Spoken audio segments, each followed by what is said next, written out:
Assalamualaikum warahmatullahi wabarakatuh.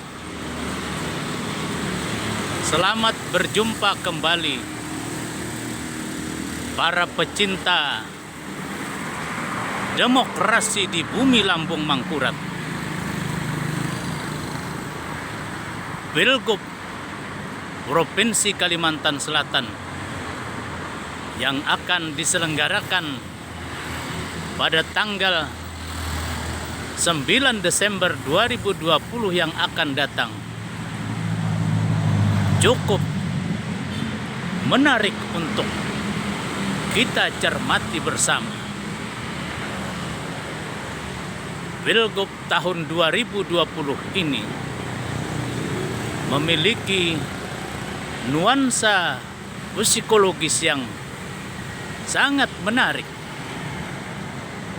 Yang pertama, bersatunya Paman Birin dan Haji Muhyiddin di dalam pilgub kali ini adalah sebuah peristiwa politik yang sangat menarik.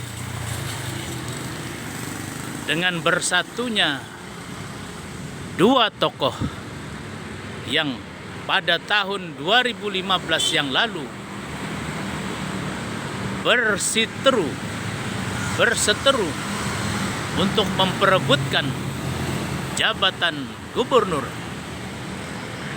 Namun kali ini mereka bersatu. Ini akan memberikan pengaruh yang sangat besar kepada kedua tokoh ini untuk meraih suara secara maksimal dari pemilih di Provinsi Kalimantan Selatan.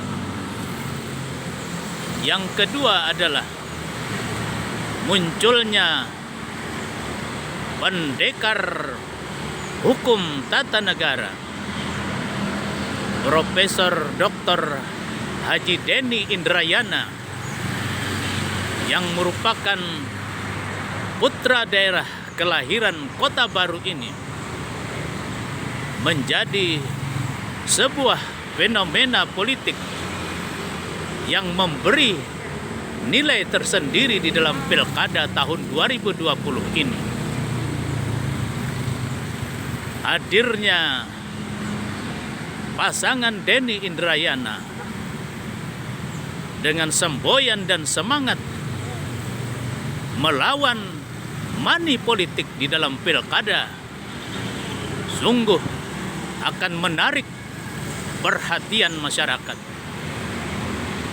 Akankah edukasi politik yang ditawarkan oleh Denny Indrayana kepada masyarakat di bumi Lambung Mangkurat ini akan memberikan efek suara yang besar bagi dirinya di dalam pilgub yang akan datang?